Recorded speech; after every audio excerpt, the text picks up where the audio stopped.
Ne croyez pas que je sois venu apporter la paix sur la terre. Je ne suis pas venu apporter la paix, mais l'épée. Matthieu 10, 34. Pourquoi le Seigneur parle-t-il de cette façon? Parce que tout le monde pense qu'il est venu pour apporter la paix sur la terre. Pour corriger ce concept, il dit franchement à ses auditeurs qu'il n'est pas venu pour apporter la paix, mais l'épée.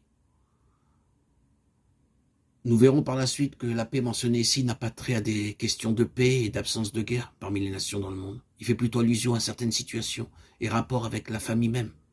Je ne suis pas venu apporter la paix, mais l'épée. Que signifie donc cette parole? Par l'épée, le Seigneur n'a pas ici en pensée une arme utilisée dans la guerre ou dans le champ de bataille. Il déclare simplement qu'il vient pour apporter une épée sur la terre. Simon n'a-t-il pas dit à Marie peu de temps après la naissance de Jésus, et à toi-même une épée te transpercera l'âme? Luc 2, 35. La signification du mot épée ici est la même que dans Matthieu 10. Cela signifie qu'au long de la vie d'une personne, le chemin ne sera pas toujours sans aspérité, mais au contraire, elle sera affligée comme si une épée transperçait son âme. Par conséquent, ce que le Seigneur tente de dire, c'est qu'il ne vient pas pour que nous passions du bon temps, mais pour que nous soyons blessés. Car je suis venu mettre la division entre l'homme et son père, entre la fille et sa mère, entre la belle-fille et sa belle-mère, Matthieu 10, 35.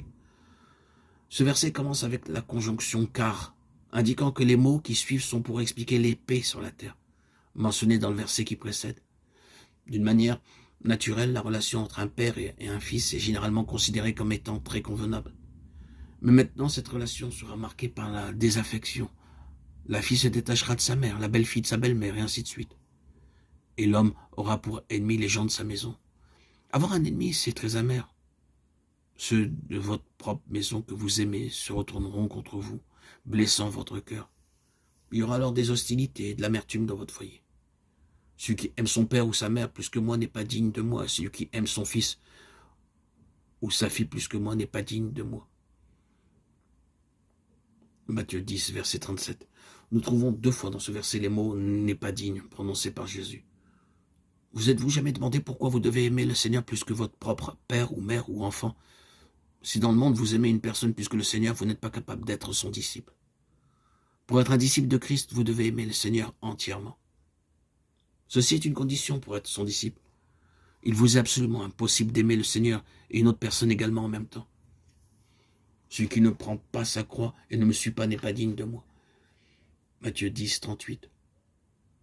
Ce verset résume ce qui a été dit avant. C'est ceci, une croix.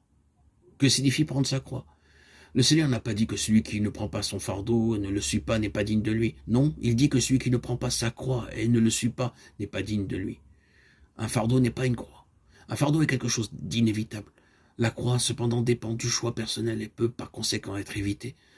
Ce que dans l'histoire fut la première croix, de même seront les innombrables plus petites croix qui suivront ensuite. Tout comme la croix originale fut choisie par le Seigneur, ainsi la croix d'aujourd'hui doit aussi être choisie par nous.